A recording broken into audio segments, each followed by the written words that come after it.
Високите температури го зголемија бројот на повици во итната медицинска помош во Тетово. Најчесто граѓаните се жалат на малаксаност, главоболки и покачен крвен притисок. Кај граѓаните присутни се и колапсите, предизвикани од топлото време.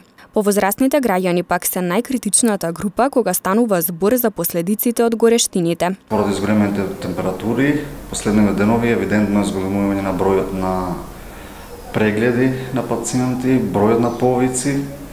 Најчесто пациентите се жалат на главоболка, малаксаност, намален апетит, намален крвен притисок. Нормално кај пациентите што имаат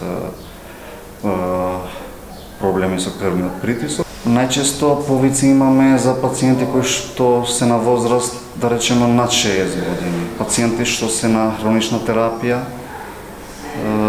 обично тие за нив најчесто имаме повици. Лекарите со препораки до граѓаните како да постапуваат при високите температури. Наш совет е да избегнуваат физички активности, посебно во период од 10 до 17 часот, консумирање на течности, пред се обична вода, консумирање на овошје, зеленчук, односно со еден збор лесна храна, избегнување на мрсна храна. Итната медицинска помош во Тетово и покрај зголемениот обем на работа и намалениот лекарски тим поради одморите, во овој период нема проблем да излезе во пресрет на барањата на пациентите.